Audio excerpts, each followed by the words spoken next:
what I believe is the conclusion of the British Grand Tour. It is? Yeah. And one final debate for our British visitors, and against another beloved set of visitors who's I've also traveled a long way to be here with us. Today we have Florida College debating against the touring British debaters.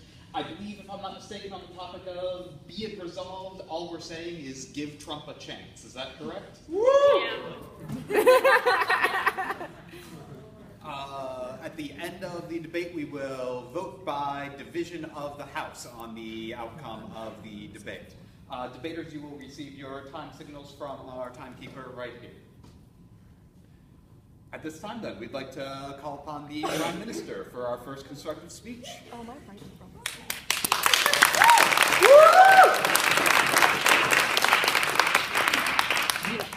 I've never given a debate speech at the microphone, so this is super cool, y'all. You can turn it more. There you go. It might not be on. It might not be on. You guys think I have a microphone, and that's all that matters. Okay. This is insane. Thank y'all for being here. I don't know why you're here, but thank you for listening to us. Thank you to my partner, not in crime, but in justice, and in sitting next to me on the van for 20 hours at a time, multiple times a month. You the MVP, son. Thank you to our opposition for coming. You're like the only team that's ever come farther than us to debate. Thank you to Shekels through Carter for inviting us to do this. I am the most boring speaker, so you will have more fun with them. So if you get my speech out of the way, it's going to be a great debate. So, be it resolved that all we are saying is give Trump a chance. American citizens have given Trump the status of president-elect, and he will take office in January. Sorry, Kyle, I know you DVR'd it, but you got to face the facts. All the American public is saying in this act, though, is that we need to give Trump a chance. To give Trump a chance, we must allow him to be the president. So, starting off, what would not giving Trump a chance mean? Well, some people still don't want Trump to be president. It's been suggested that we need to get the Electoral College to go faithless and not vote for him and instead vote for Hillary Clinton. It's been suggested that Democrats should sit down, like the Republicans have done, and refuse to even cooperate at all in government for the next 4 years. But there are many harms to these scenarios. For example, that's a lack of open dialogue in politics, in the government, and within Americans in general. That sets a bad precedent, well, for the next 4 years and for the future. It takes away attention from other issues that if we protested and if we gave more attention to them, we could actually make a difference. And we'd have to deal with Trump and Trump supporters for the next 4 years after he is not the president. He did fairly win the presidency. He played by the system that is in place. If we take this away from him now, they'll have justified cause to actively protest for the next ever. So these harms would be bad for America and bad for the American government if we did not give Trump a chance. The more we focus on these other options to block Trump's chance to be president, the less we focus on what we can do with Trump as a president. Trump being president only keeps us from progress if we allow him to keep us from progressing, if we allow him to distract us from working for progress. So, the basic plan is stop trying to fight a Trump presidency. We need to decide to work with Trump and Republicans and try to bring change through the efficient working of the system that is already in place. Basically, everything that's happened so far in this election cycle has been working the way a government and election cycle should be working, the way it's set up.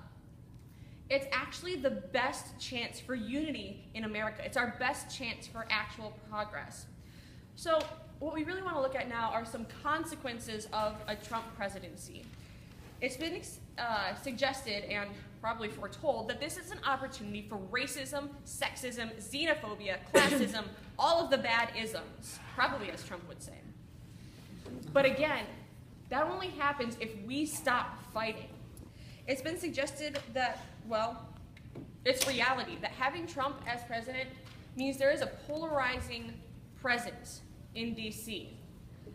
We've had that before. You could say that it's happened not as much as it's happening with Trump, but again, these are only major costs if we decide to give up, if we decide to allow Trump to defeat us, not just in the presidential election, but in all of America over the next, hopefully, just 4 years. The amount of upheaval that would result from trying to dismantle the Electoral College at this point, from trying to get the Electoral College to go faithless at this point, to try to get our politicians to not be politicians, the damage over the next 4 years would be massive. You think a Trump presidency is bad? Imagine if we stopped fighting. That would be bad. Sorry, I'm a Bible major. I preach. So, if we give Trump a chance, we have the best chance at open dialogue. Can you imagine if we didn't allow Trump to be president right now, how much more Trump would shut us out? How much more Trump supporters would shut us out? We also have a government that has a better chance of working effectively as a government. Sorry, I haven't seen him in a while. He doesn't go to our school anymore. Okay. We don't get any speaker points for this, right? We all good.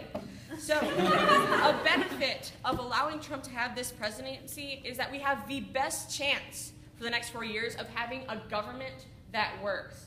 Will it work as well as any other chance at government we could have had? No, but the fact is that Trump is the president-elect now. If we were having this discussion before the election happened, we could have had more options. But the fact is he is the president-elect, and there's only so much we can do. I don't know if the microphone is on or if I'm just yelling. So, be it resolved that all we are saying is give Trump a chance. Trump is the president-elect. And to some people, that is justifiably terrifying. But that only stays justifiably terrifying if we allow Trump to distract us from issues that matter. And an issue that does not matter is trying to still block him from a presidency that he has rightfully won. Trying to block his supporters from being heard. Trying to block Republicans in Congress or in House. If we give Trump a chance, we give America a chance. It doesn't matter if Trump deserves it or not, because America deserves a chance. The harms of not giving Trump a chance are vast. The consequences of not giving Trump a chance, the consequences of giving Trump a chance are only vast if we stop protesting, if we stop paying attention. If we continue to pay attention and we stay involved in politics, we keep protesting, we keep sending letters to representatives, we keep trying to be represented, then we can have the best working America over the next 4 years.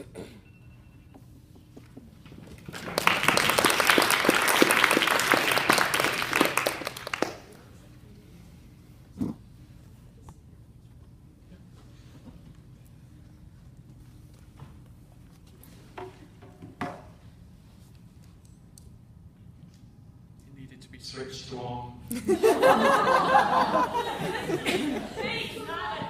sound competition. I think I may have just won both.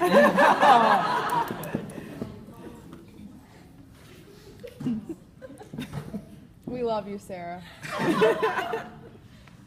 So I'd like to thank you all for such a warm welcome. I'd like to thank the judges, Ted, the opposition, and Jamie, and welcome you all to the last debate of our tour, and probably my last ever parliamentary debate.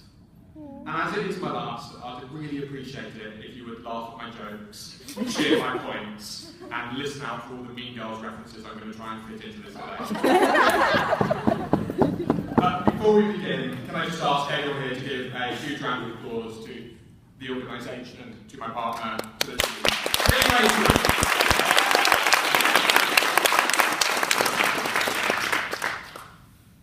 So, coming out here, I was nervous, I was worried, and my mother was scared.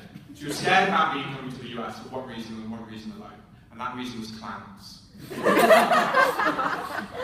Clowns were apparently dangerous and terrible, but luckily, the only clown we have seen so far is your new president-elect. I understand that this joke may be somewhat unfair, because clowns bring joy to men, and Trump only brings hatred and racism. I mean, the only real similarity between the two is their hair. That hair is full of secrets. One. I mean, he is just a horrible person. I'd like everyone here just to look around and raise your hand if you've ever felt personally victimised by Donald Trump. Thank you. Because the man has flip-flopped so much on issues and policies, he's gone back and forth, back and forth. Even the Republicans of the group that are saying he doesn't even go here.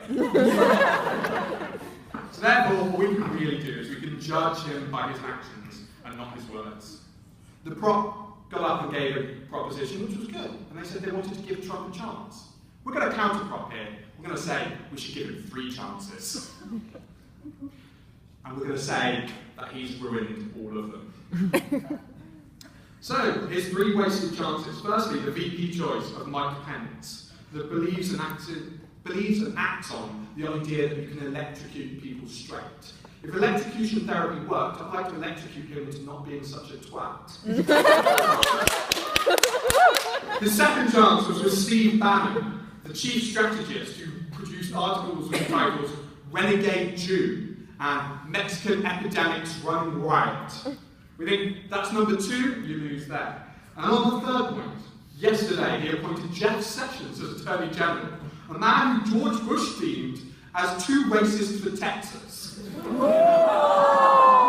I physically didn't know that was possible.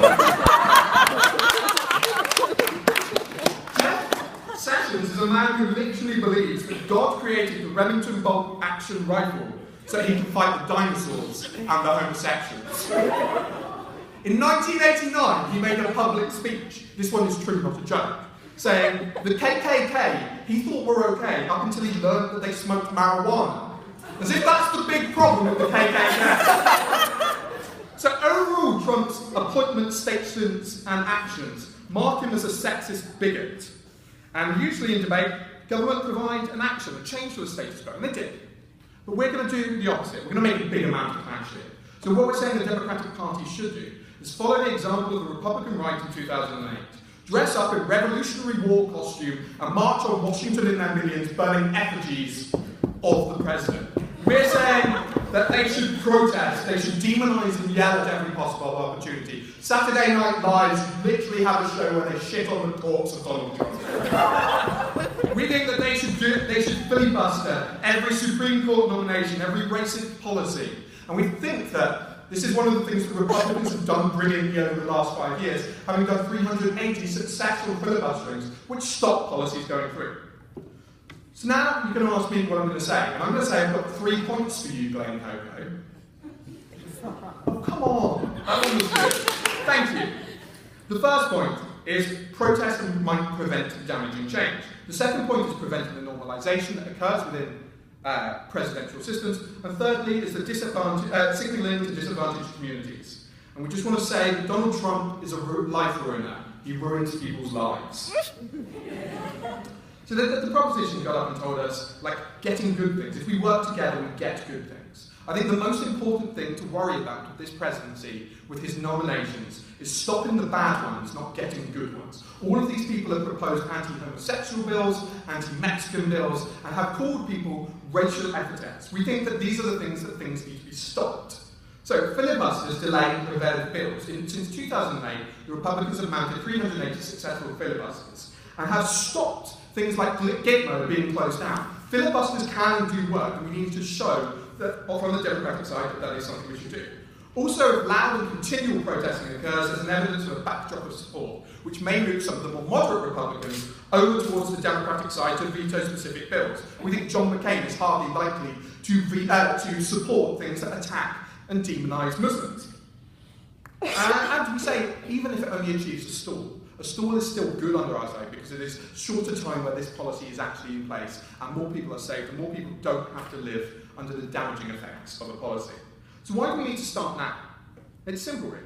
If you had a homophobic friend who had been, for the entire day, spouting racial insults and just demonising them and suddenly spots a gay, you shouldn't wait until he punches the guy to bring about a stop or to bring about a change in action. You need the momentum